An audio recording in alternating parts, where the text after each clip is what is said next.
नमस्कार। ब्रेक के बाद दर्शकों आप सभी का बहुत बहुत स्वागत है। आप देख रहे हैं इंडिया न्यूज, आपके साथ मैं सृष्टि मिश्रा। चलिए रुक करते हैं 50 बड़ी खबरों का।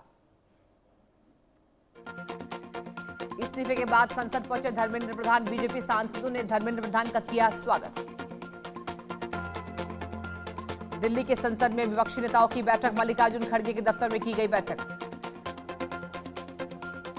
अमेरिका के सिएटल में अंधाधुंध गोलीबारी। स्पेस नीडल के पास चली कई गोलियां, कई लोग घायल।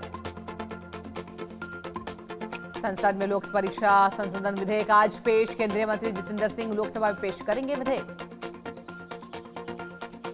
एनटीए परीक्षा सुधार के लिए हाई पावर्ड टास्क फोर्स गठित।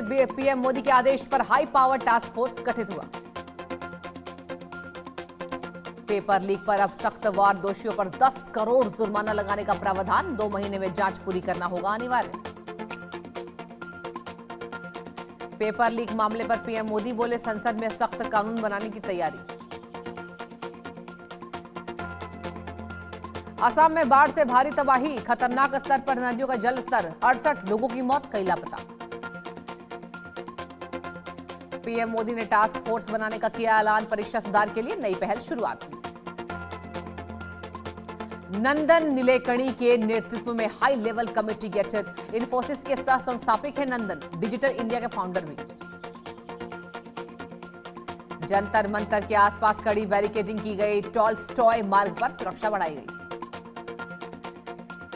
हॉर्मुज में तेल टैंकर में जोरदार विस्फोट। बारूदी सुरंग से टकराने पर धमाका। ईरानी सत्ता छोड़कर जा रहा था टैंकर। अभी तक किसी के हताहत होने की सूचना नहीं। अंतर्राष्ट्रीय बाजार में कच्चे तेल में बड़ी गिरावट। ब्रेंट क्रूड $90 प्रति बैरल से नीचे हुआ। ट्रंप के ऐलान से कच्चा तेल में गिरावट। अंतर्राष्ट्रीय बाजार में कीमतों में बड़ी गिरावट दर्ज की गई। खामेनेई का हिजबुल्ला के पक्ष में बड़ा बयान। हिजबुल्ला को हमारा खुला समर्थन। ईरान यूएस के बीच बातचीत जारी। मध्यस्थ भी सक्रिय भूमिका में जुटे। ईरानी विदेश मंत्रालय ने दी जानकारी। वेनेजुएला में भूकंप से 2 फीट खिसकी धरती। 7.2 तीव्रता से भूकंप से खिसकी जमीन। ईरान की सत्ता में मचा घमासान। पेजशक्यन और मोस्तफा में टकराव। नेतृत्व के बीच मतभेद सामने आए। अमेरिका से बातचीत के मुद्दे पर बड़ी कीस्तान। IRIB और सरकार के बीच भी टकराव की खबरें। सऊदी ने हूती ठिकानों पर हवाई अटैक किया। हूतियों ने जवाबी हमला करने का दावा किया। खाड़ी देशों में भारतीयों की मौत पर विदेश मंत्रालय का खुलासा। 3 साल में 800 से ज्यादा मौतें हुई। इसरो नासा के सैटेलाइट का बड़ा खुलासा। वेनेजुएला में 24 जून को आया था खतरनाक भूकंप। स्पेन के जंगल में आग से हाहाकार। अब तक 3.20 लाख से ज्यादा लोगों का रेस्क्यू। कई इलाकों में आपातकाल घोषित। गुजरात के अहमदाबाद में बस में लगी आग। शॉर्ट सर्किट की वजह से लगी आग। मौके पर आग पर पाया गया काबू। बंगाल के हुगली में सड़क हादसा। कार की टक्कर के करीब 300 मीटर दूर जाकर गिरा बाइक सवार। चीन में टाइफून नॉल का भीषण कहर। 7.15 लाख से ज्यादा लोगों का रेस्क्यू। सैकड़ों उड़ानें रद्द। अमरनाथ यात्रा में आस्था का नया रिकॉर्ड। 4.14 लाख श्रद्धालुओं ने बाबा बर्फानी की किए दर्शन। ईरान को डोनाल्ड ट्रंप की नई धमकी। हमारे पास हथियारों की कोई कमी नहीं। ट्रंप ने एआई तस्वीरों से ईरान को दिया संदेश। खार्ग आइलैंड पर हमने की एआई तस्वीर शेयर की। डोनाल्ड ट्रंप ने कहा कि अमेरिका और ईरान के बीच बातचीत जारी है, लेकिन अमेरिका किसी भी संघर्ष के लिए पूरी तरह तैयार है। ईरान के विदेश मंत्री अब्बास अराक्ची ने अमेरिका और इजरायल के खिलाफ रूस के रुख की सराहना की। उन्होंने हॉर्मुज की स्थिति के लिए अमेरिका को जिम्मेदार बताया। और ओडिशा में बारिश से हालात बेकाबू। बलांगीर का रेलवे अंडरपास 7 फीट पानी में डूबा। संपर्क बाधित।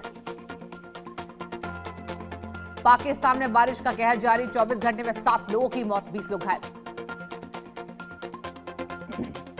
हापुड़ के निजी अस्पताल में भीषण आग। अस्पताल में कई मरीजों के फंसे होने की आशंका। रेस्क्यू ऑपरेशन जारी। प्रदर्शन पर सुप्रीम कोर्ट की बड़ी टिप्पणी, शांतिपूर्ण विरोध हर नागरिक का संवैधानिक अधिकार है। जगन्नाथ मंदिर से जुड़े कार्टून पर विवाद बढ़ा, पूरी मंदिर प्रशासन पहुंचा सुप्रीम कोर्ट, पोगो चैनल के खिलाफ दायर हुई अर्जी। इंदौर में हाथी ने ले ली ऑटो चालक की जान, गुड़ खिलाने गए ऑटो चालक पर जानलेवा अटैक। यूपी के हापुड़ में भीषण सड़क हादसा, स्कॉर्पियो अर्टिगा की टक्कर में 3 लोगों की मौत, 9 घायल। एमपी में नर्मदा नदी में बड़ा हादसा, तेज बहाव में इंदौर का युवक बहा, स्नान के दौरान हुआ बड़ा हादसा। गंगा एक्सप्रेसवे पर भीषण बस हादसा, तेज रफ्तार बस पलटी, 2 यात्रियों की मौत, 24 घायल। असम एसटीएफ का बड़ा एक्शन, एसटीएफ ने 3 आरोपियों को धर दबोचा, आईएसआई कनेक्शन के आरोप, पुलिस ने गहन जांच शुरू की। ग्रेटर नोएडा में 6 साल के मासूम की मौत, पानी से भरे गड्ढे में डूबा शिक्षक का बेटा। 18 साल की अनाहत सिंह ने रच दिया इतिहास, जूनियर स्क्वैश विश्व चैंपियनशिप जीती, फाइनल में मिस्र की खिलाड़ी को हराया। और उत्तराखंड में अगले 3 दिन भारी बारिश का अलर्ट, देहरादून, नैनीताल, बागेश्वर में ऑरेंज अलर्ट। उत्तराखंड में भारी बारिश का अलर्ट, बागेश्वर में आज क्लास 1 से 12 तक स्कूल किए गए बंद। गुजरात में बाढ़ बारिश से हाहाकार, पिछले 2 दिनों में 35 लोगों की मौत, राहत बचाव लगातार जारी। जम्मू श्रीनगर हाईवे भूस्खलन से बंद, रामबन के गंगरू क्षेत्र में भारी मलबा गिरा, यात्रियों से यात्रा टालने की अपील। यूपी के कई जिलों में बारिश से तबाही, बलिया में घाघरा नदी में समाया मकान, आसपास भारी नुकसान। गुजरात के उमरग्राम में उफनती बाढ़ में दिल दहला देने वाला रेस्क्यू, 3 युवकों ने जान जोखिम में डालकर बचाया। और बड़ी खबर आपको बताएंगे, एआई डीप फेक पर गडकरी पहुंचे हाई कोर्ट। जी हां, E20 नीति पर फेक वीडियो के खिलाफ उन्होंने केस